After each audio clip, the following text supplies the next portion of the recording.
자, 여러분, 우리 어딜 가나 개념 얘기를 참 많이 하죠. 얘는 참 개념이 있는 사람이야. 얘는 개념이 없는 여자야. 그럼 이 개념은 대체 어떤 것이고 어떤 행동들과 말을 해야 상대방에게 개념 있는 사람으로 인식이 되는지, 오늘은 남자들이 흔히 말하는 개념 있는 여자에 대해서 얘기해 보도록 하겠습니다. 자, 개념이라는 것은 한 사회에 소속된 사람들이 일반적으로 공감을 할 수 있는 사회적인 지능을 개념이라고 얘기를 합니다. 뭐 개념이라는 사전적 의미에 대해서 왈가왈부하는 것이 아니라 이렇게 생각을 하고 접근을 하는 게 저는 맞다고 봐요. 사회적인 도덕, 윤리같이 그 집단의 사람들이 공감할 수 있고 이해할 수 있는 행동, 즉 사회적으로 통용이 되는 바운더리의 생각과 행동들이 개념이라고 생각하면 됩니다. 왜 우리가 살다 보면 이런 사람들이 있잖아요. 자기 주관이 정말 너무 강해요. 그래서 세상 사람들이 모두 노라고 얘기를 해도 자기가 예스면 자기가 원하는 행동들을 해요. 그러면서 스스로는 스스로가 되게 주관이 뚜렷하고 그게 참 매력 있는 것이라고 생각을 합니다. 자, 그런데 이런 것을 밖에서 보면 어때요?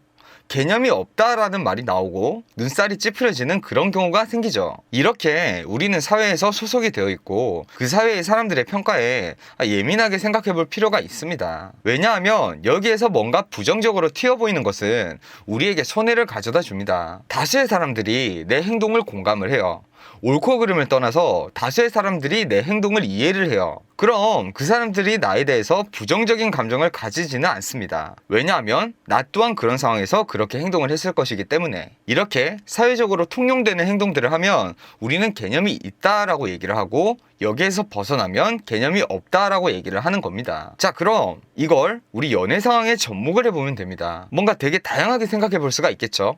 대표적인 게 개념에 대해서 얘기할 때 참 돈 문제가 많이 나오죠. 두 사람이 만나는데 한쪽이 일방적으로 별다른 사정, 뭐 예를 들어서 뭐 가정 환경이라던가 이런 특이사항이 없는 상황에서 한쪽이 모든 비용을 부담합니다. 이게 사회적으로 봤을 때 일반적인가요? 아니죠.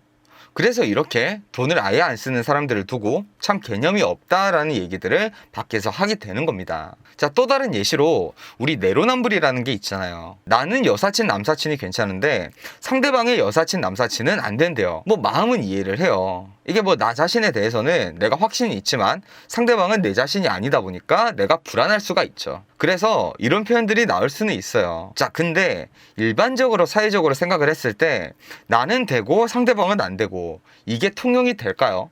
되지 않죠. 그래서 이런 것들을 보고 개념이 없다라는 얘기를 하게 되는 겁니다. 자, 또 하나로 남자랑 여자가 데이트 약속을 잡았어요. 근데 하필이면 당일 남자가 야근을 맡게 되는 겁니다. 여자는 다 준비를 하고 꾸미고 있는데 갑자기 만나지 못한다는 얘기를 하는 남자에게 서운하고 심한 경우 화를 냅니다. 서운할 수는 있지만 화를 낸다.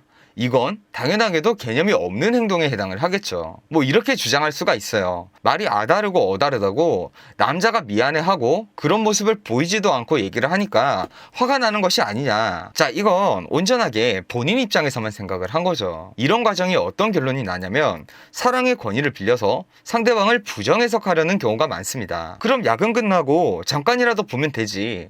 피곤하다고? 피곤해서 날 못 보는 건 날 그만큼밖에 사랑하지 않아서야. 상대방의 사랑을 의심하는 겁니다. 이런 다툼 과정 속에서 상대방은 본인에게 답답함을 느끼게 됩니다. 와, 얘는 진짜 사회생활 안 해봤나. 야근 같은 것을 지금 나한테 어떡하라고. 진짜 말도 안 통하고 왜 이렇게 얘가 개념이 없지? 점점 본인의 점수가 깎이는 게 여기서 발생을 하는 거예요. 자, 여러분, 우리가 상대방한테 개념이 있는 사람으로 인식이 되어야 하는 이유가 있습니다.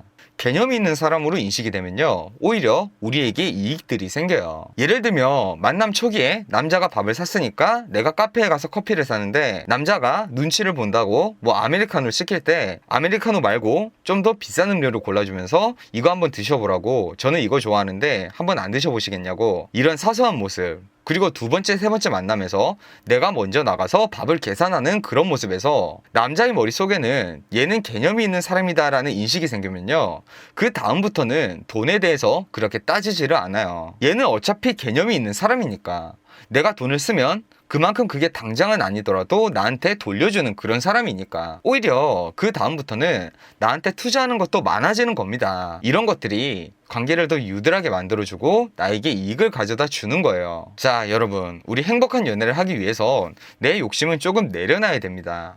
그리고 내가 원하는 이 행동이 일반적으로 개념이 있는 행동인가 없는 행동인가 한 번 더 고민을 해보시기 바랍니다. 자, 여러분 오늘도 행복한 연애 하세요.